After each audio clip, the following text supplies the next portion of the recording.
Hello and welcome into another episode of Locked On Wolves. Today on the show, another former Timberwolf is officially a former Timberwolf signing with another Western Conference contender. We'll also talk about the Timberwolves have two more second-round picks than we thought they did a week ago, all in the wake of the NBA draft. So Tim Connelly continues to work his magic. And ultimately, who's in and who's out? Now that we basically know what the roster looks like moving forward, it's all upcoming on the show. Welcome in. You are Locked On Wolves.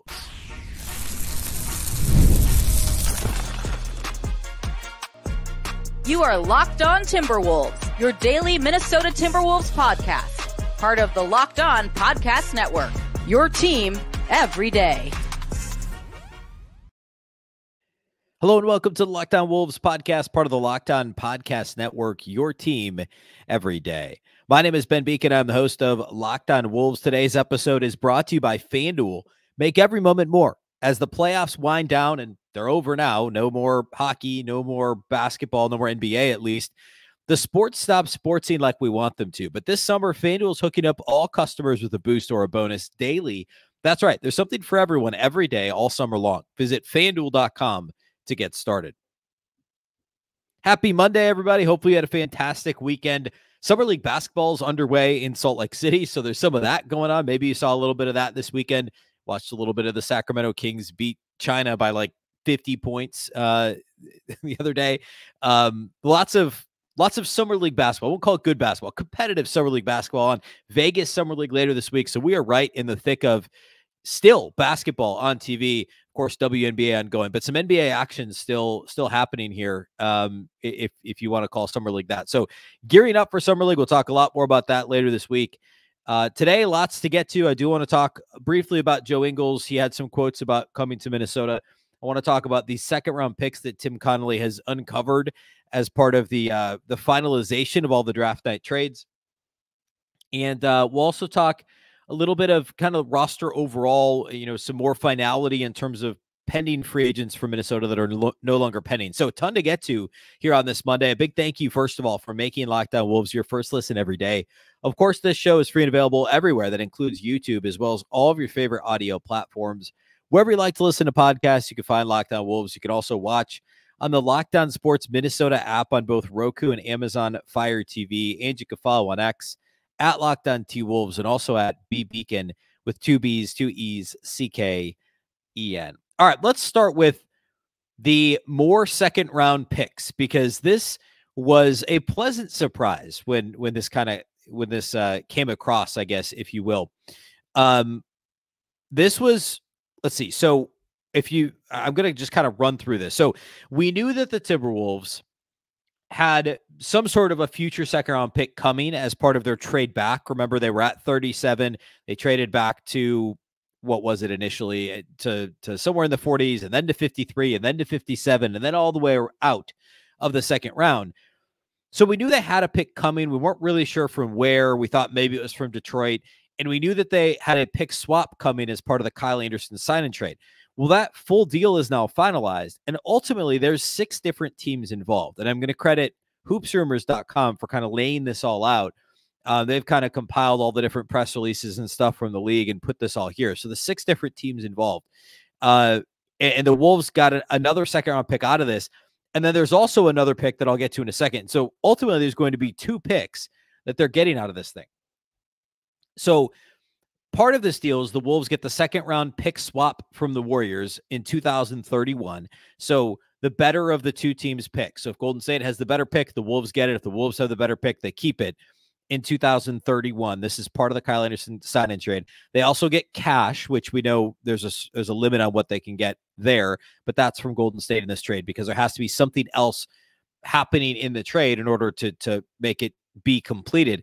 And I'm going to read exactly what Hoops Rumors has here. It says, we don't yet know the exact details of the 2025 second rounders being acquired by both Dallas and Minnesota. One of them is a 2025 Nuggets pick, that I don't know where I got Knicks from, that Charlotte initially agreed to acquire as part of the Jackson trade. One of them is the 2025 Sixers pick that Charlotte already controlled.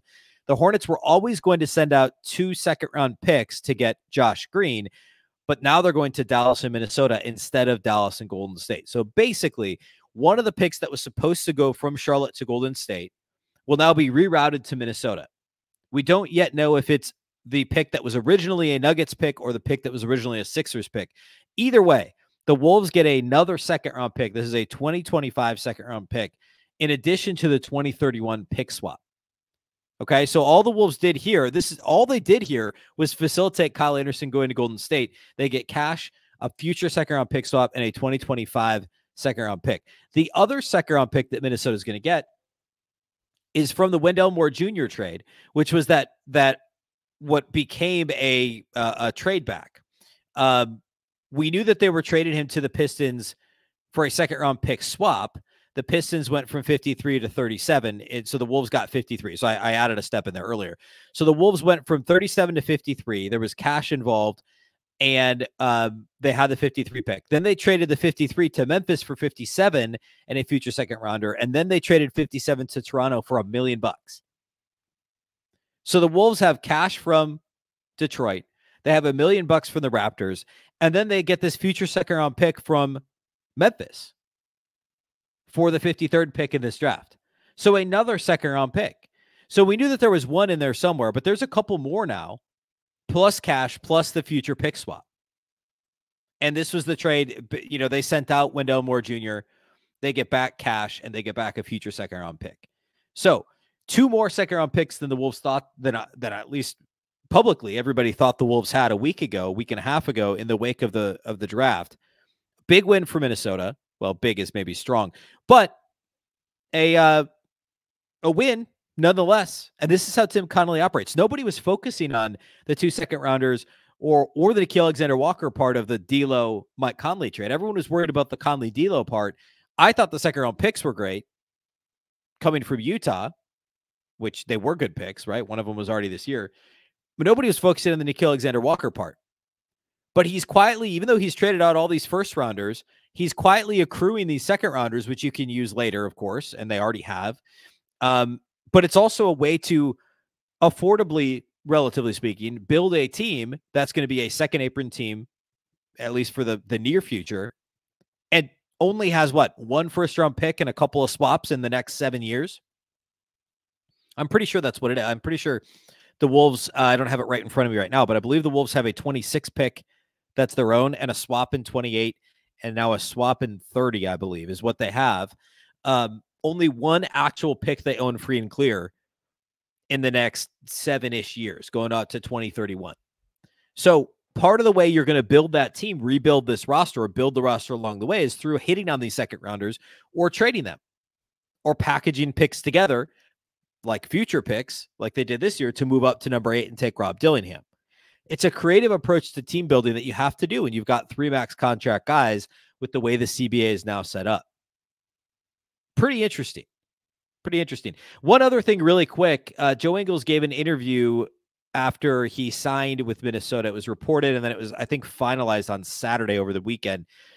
And he talked about how the Wolves wanted to get him last year, and he was interested in going to Minnesota in part because he knew that they liked him even when Kyle Anderson was still on the roster. And now, he's replacing Kyle Anderson. And his quote, I'll read Joe Ingles' quote. He said, part of it, meaning signing in Minnesota, was having the interest for more than just Kyle Anderson leaves and, hey, you can help us. Last year, they went pretty hard as well, meaning the Wolves went hard after signing him in free agency. And we decided Orlando.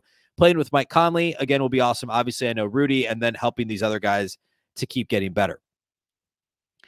Dane Moore had reported, I think on Twitter last week, that the Wolves were offering Ingles $7 million last year, and he went to Orlando for $11 million, which is defensible, and Orlando was a playoff team this year. So, can't fault the guy for making $4 million more. Now, this year, the Wolves just offer him the vet minimum, and who knows what other options he had. I'm sure he had some, and he comes to Minnesota, talks about how Ingles' daughter and Conley's son attended school together when they both played in Utah, so that relationship is there. Apparently, he and Chris Finch got into it in the 2012 London Olympics when Finch was coaching Great Britain. I didn't know that. I'm going to have to look that up. He talks about the competitive nature, and then he says, it's exciting. It's obviously a really good team. Western Conference Finals this year. Just going in there fully understanding the role they have for me, trying to help Rudy, trying to help Ant, trying to help all these guys get better and hopefully go further. When the opportunity came up and you speak more in depth about the basketball side, especially with the stuff I'm saying, you still want to play, you still want to compete. It's a basketball opportunity that was too good to give up. That's what Ingles said about joining Minnesota. So that's good stuff. Exciting that Joe Ingles is excited to be in Minnesota. Again, that's a ESPN article from, I believe, their Australian basketball writer. Of course, Ingles playing for Australia this year in the Olympics as well. So really good. All right, I want to talk about the roster. Jordan McLaughlin's leaving. He signed with Sacramento. We'll talk about now we know what's out, what's in the Wolves roster. We'll spend most of the rest of the time just kind of taking a half step back and looking at that. That's what we'll do here next.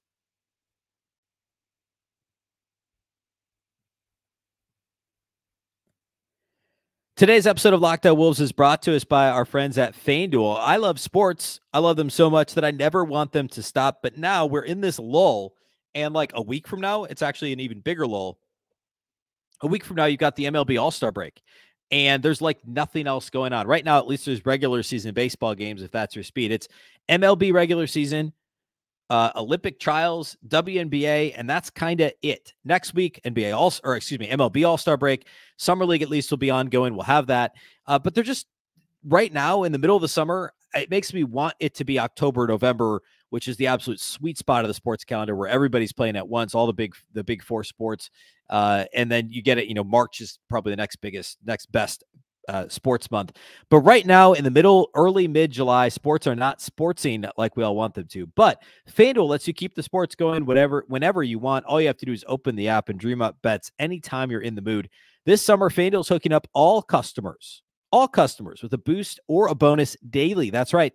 There's something for everyone every day all summer long. So head over to FanDuel.com and start making the most out of your summer. FanDuel, an official sports betting partner of Major League Baseball.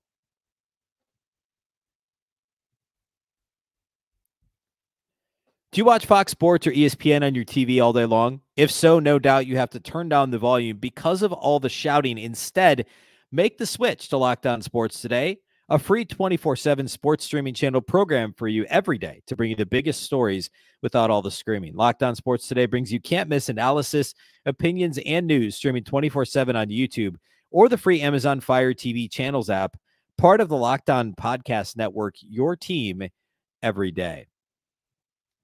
All right, so Jordan McLaughlin I think this was reported early Sunday, agreed to sign with the Sacramento Kings. So not a surprise. The Wolves only have the one real roster spot left. We don't know about the PJ Dozier contract. There's been kind of conflicting reports out there. It may be partially guaranteed, in which case, if it's only partially guaranteed, it's kind of like they have two roster spots left.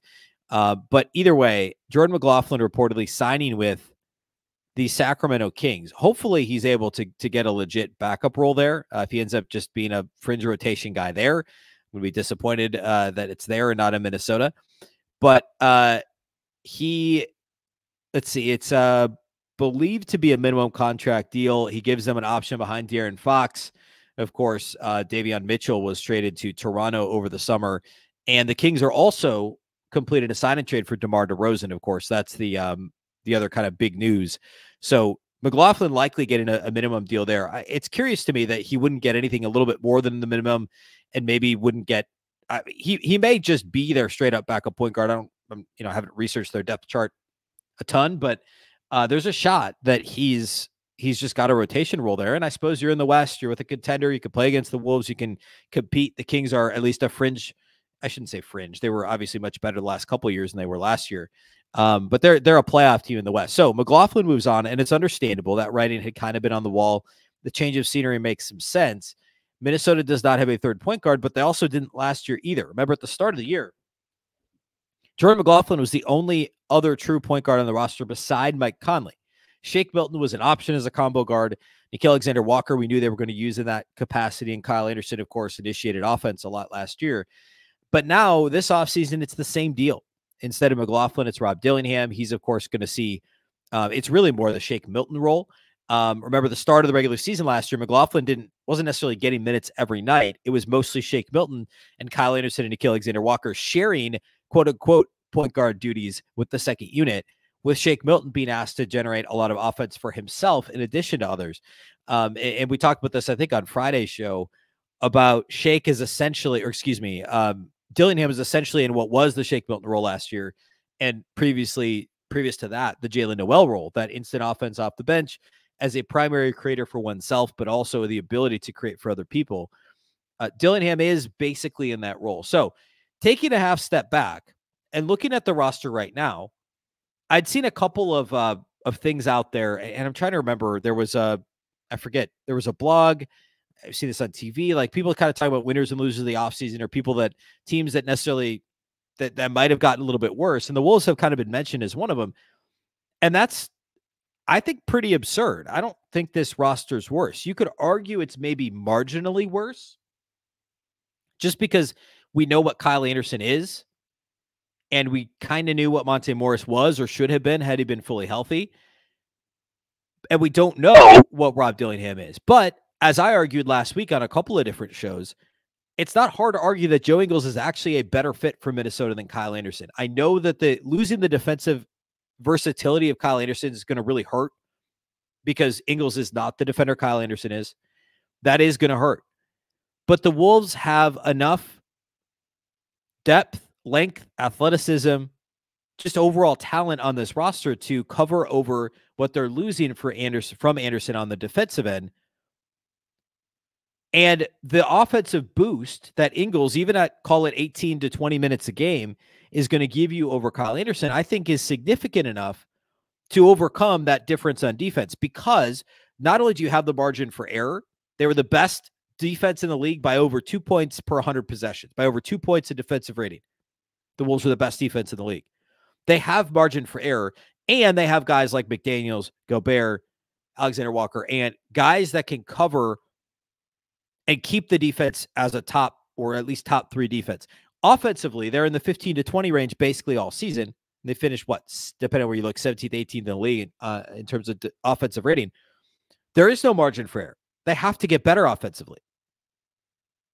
So by losing a couple of lower usage guys, Monte Morris / Jordan McLaughlin, Kyle Anderson, and bringing in higher usage, effective offensive player, very likely in Rob Dillingham. Of course, we don't know what he looks like at the NBA level, but based on what he did in college and based on his skill set, what he's expected to bring, that's going to make the offense better. It's going to raise the floor of the offense, certainly. And you're removing another, and this isn't even, I'm not even talking about Terrence Shannon at this point, but taking out who was essentially a net negative offensive player. And I know he distributed the ball well. I know he was good against the zone for a handful of possessions a game, but replacing Kyle Anderson with Joe Ingles, and I don't want to repeat everything I talked about Friday with Ingles spacing to the corner and just how that's going to naturally provide so much more room for Ant and Cat and Rudy on, rolling to the basket, diving to the rim. There's just going to be more space because you can't sag off of Joe Ingles, who's going to hit, what did I say he was last year? 60% on catch and shoot threes? Something nuts. Or it was over 50% on catch and shoot threes, but like 66% wide open threes, something like that. Like 2 points per possession on catch and shoot 3-pointers. Or I should say catch and shoot overall, but the vast majority of those were 3-pointers, like 1.9 points per possession. Replacing Slow-Mo with Joe Ingles is going to make a world of a difference. So the improvement to the offense, at least the floor of the offense with Dillingham and Ingles, is greater than the impact of losing Kyle Anderson on defense.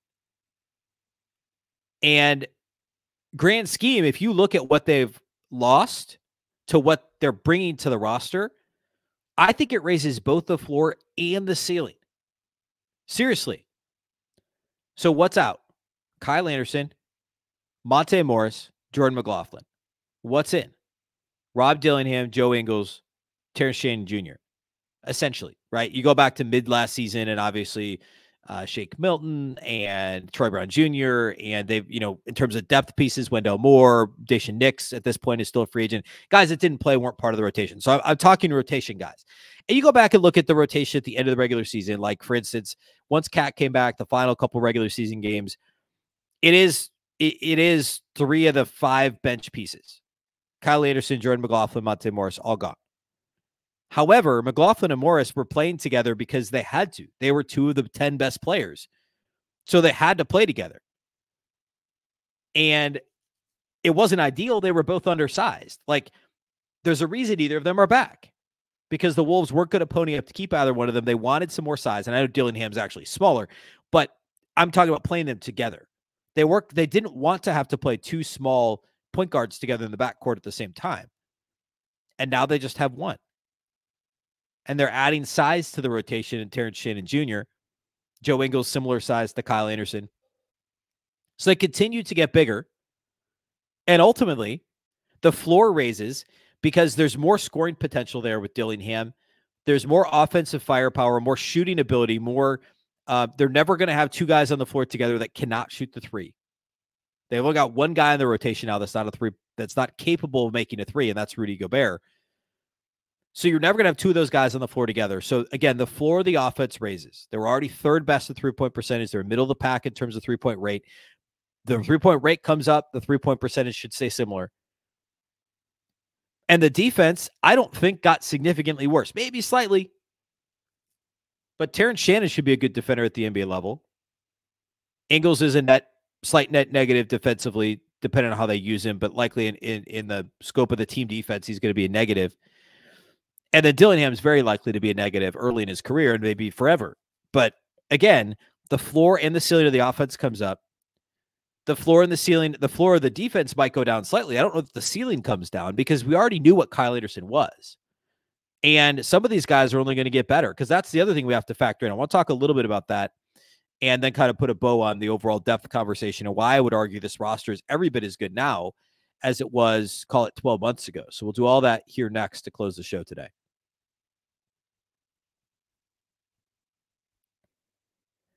Today's episode of Locked On Wolves is brought to us by our friends at BetterHelp. It's sponsored by BetterHelp. Do you tend to compare your life to others? It's easy to do that. If you do, it's because of social media, no doubt. Social media plays a part in that. And what do you do when you get caught up wishing your life looked like someone else's? Well, look, comparison is the thief of joy. It's easy to envy other people's lives. And social media can be great. But it also can cause that envy, no matter what platform it is. It could be Twitter, but a lot of times it's Instagram or Facebook or whatever platform's your platform of choice. It's easy to envy other people's lives. It might look like they have it all together on Instagram, but in reality, they probably don't. It's a highlight reel of people's lives. It's what they want you to see. But look, therapy can help you focus on what you want instead of what others have. So you can start living your best life. It's super easy to get caught up in it. And I know I have in the past. I try to stay off social media as much as is possible. And also just a healthy amount. It's just healthy to to split up the amount of time you're spending on there. If you're thinking of starting therapy to kind of help you through some of this, consider giving BetterHelp a try. It's entirely online, designed to be convenient, flexible, and suited to your schedule. Just fill out a brief questionnaire to get matched with a licensed therapist and switch therapists at any time for no additional charge. Stop comparing and start focusing with BetterHelp. Visit BetterHelp.com/LockedOnNBA today to get 10% off your first month. That's BetterHelp, HELP.com/LockedOnNBA.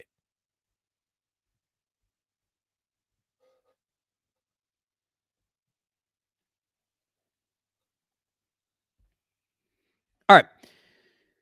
So I was talking a minute ago about how the floor and the ceiling of this team overall gets better. And the easiest reason to lay that out is the guys you're losing, you knew exactly what they were. Kyle Anderson, around 30 years old, you knew what he was. Monte Morris, late 20s, you knew what he was. Jordan McLaughlin, you knew what he was. Same deal. These guys were all in the prime or coming out of their prime. You knew exactly. They were known quantities. And there's value to that for a contending team. And of the guys they're bringing in, only one of them is a known quantity. We know what Joe Ingles is. And yeah, he's 37, soon to be 38. He may take a half step back next year. He may fall off a cliff. We don't know. Hopefully not literally. I mean, his production, of course. But he's a known, we'll call him a known quantity, just like Kyle Anderson was. Rob Dillingham and Terrence Shannon Jr., we don't know what they will be at the NBA level, but we know Dillingham, there should be almost no question. Dillingham was so efficient as a scorer at Kentucky, he's not going to suddenly be completely inefficient. At the very least, he's going to be a really good catch and shoot player off the ball. He's going to be a good pick and roll point guard. A lot of what he's able to give the Wolves in terms of overall production and on-court impact is going to hinge on if he's going to be fine defensively, passable, or a complete disaster. If he's a complete disaster, it brings the floor to, or it brings the ceiling down just a little bit, of course. But the point here is call Kyle Anderson and Joe Ingles a wash, because Ultimately, Ingles is going to make the offense better, the defense worse. Anderson made the defense better, the offense worse. Call it a wash. What Rob Dillingham is going to bring is not going to be less than what Monte Morris and Jordan McLaughlin brought. And what's his ceiling? Borderline all-star? All-star? What's his most likely outcome? Probably high usage, relatively efficient bench scorer, six-man type contender. That's upside that you didn't have with Monte Morris, Jordan McLaughlin, and good players, solid backup point guards. I would have loved to have one of them back. That was what I said at the start of the offseason. I wanted one of them back. Well, it didn't happen. Morris is with the Suns, McLaughlin's with the Kings. Both those guys are going to be competing for playoff spots next year again. But the ceiling of what this could be, both this year and into the future with Dillingham, is much higher. And I don't think the floor is any lower. I don't think this is a worse roster. Because the most likely scenario, I know rookies are generally not good. Like, even if they're promising, what they give you is not usually positive production. But I think Dillingham is relatively safe. I know he's really small, and I know he'll be bad defensively. But the offensive production and the feel he shows, as we've talked about already many times on the show in the last 2 weeks, the pick and roll feel and the way how he operates a team, the way he knows what to do with the ball in his hands and score efficiently, that's not going to just not be there. Shannon's a bit of a wild card, but he's also the 10th man, and he's going to battle it with Josh Minott and Leonard Miller to be the 10th man as the team is currently constructed. And, I mean, it was rare that Morris and McLaughlin were in the rotation, or think back to the 10th man early in the year when it was Troy Brown Jr., and eventually Shake when Shake was played out of the rotation a little bit. Whoever that 10th man is kind of a swing. Like, some nights he's not going to play. And again, there was a stretch after the Morris acquisition, and especially after Cat was hurt, where McLaughlin and Morris were both in the rotation. It just wasn't ideal. It worked in the regular season because they were both fine players. But now, instead of playing two point guards together, you have the punch of Rob Dillingham, and you have the size of Shannon or the size of Minott. Minott, of course, is a relative non-shooter, not as bad as Kyle Anderson, but he's not what Shannon should be. He's not, obviously, Ingles. So whoever that 10th guy is, if it's Shannon, Minott, potentially Leonard Miller, unlikely PJ Dozier, right? But, one of those guys, it's probably going to be better than Troy Brown / having two point guards play at the same time with Morris and McLaughlin. So, again, I go back to the point here. I think the floor is about the same, maybe slightly higher. I think the ceiling is pretty obviously higher because we don't know just how good Dillingham could be. And in a year, probably 2 years, he becomes the starting point guard. And then you've obviously got to solve the bench thing. And Nas only has a year left on the deal before he can opt out anyway. That's the next thing we have to talk about. Is we haven't on this show talked about the Rudy Gobert extension at all, but that could even happen this summer. He's extension eligible.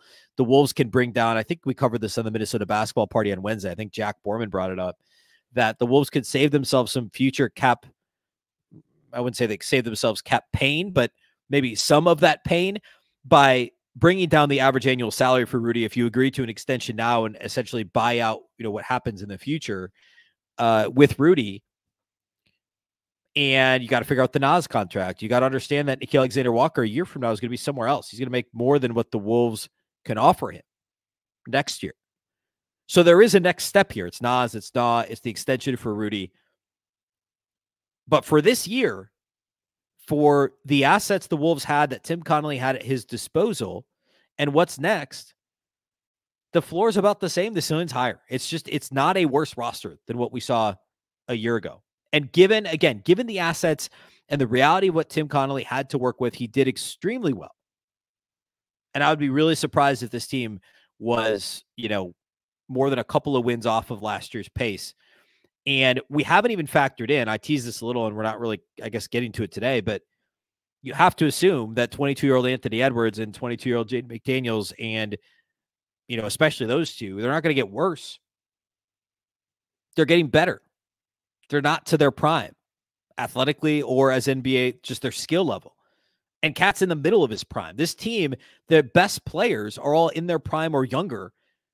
And if you assume relative improvement, like what we saw from 22-23 to 23-24, this team is going to be better next year. I'm not saying they're going to win 60 games. I think the variance is a couple of wins either direction. This is very early to truly project this, and I'm not giving a real win projection, but they're pretty likely to be in the 54 to 58 win range, give or take. To me, that's the most likely scenario sitting here right now, is that they're in that range still. They didn't get significantly worse. I believe that. All right. Later in the week, we will get the Summer League roster for the Wolves, maybe even on Monday. We might get it today, in which case we'll cover it Tuesday. But when we get it, we'll do a deep dive on the roster, what I'm most excited to watch. We'll talk specifically about the actual roster players for Minnesota, whether it's the rookies, Dillingham, Shannon, the second year, Leonard Miller, technically second year / rookie Jalen Clark, who of course was officially cleared. I should have mentioned that. He was officially cleared over the weekend by the Timberwolves doctors to participate in Summer League. So very excited to see Jalen Clark. We'll talk about, I believe, Josh Minett's going to play. So 30-year guy playing. Lots to talk about there. And then also whatever else they fill the roster with. We'll cover all of it. We'll talk about every single player that's on the roster, but we'll have some special focus on the actual roster players for the Wolves regular season roster as well. So lots to get to here yet this week. A big thank you for making Locked On Wolves your first listen every day. Of course, this show is free and available everywhere. That includes YouTube, as well as all of your favorite audio platforms. Wherever you like to listen to podcasts, you can find Locked On Wolves. You can also watch on the Locked On Sports Minnesota app on both Roku and Amazon Fire TV, and you can follow on X at Locked On T Wolves and also at Beecken with 2 B's, 2 E's, CKEN. Of course, the Locked On Wolves podcast is part of the Locked On Podcast Network. The Locked On Network is your local experts on all the biggest stories. Once again, I'm Ben Beecken. This is the Locked On Wolves podcast, and we'll catch you next time.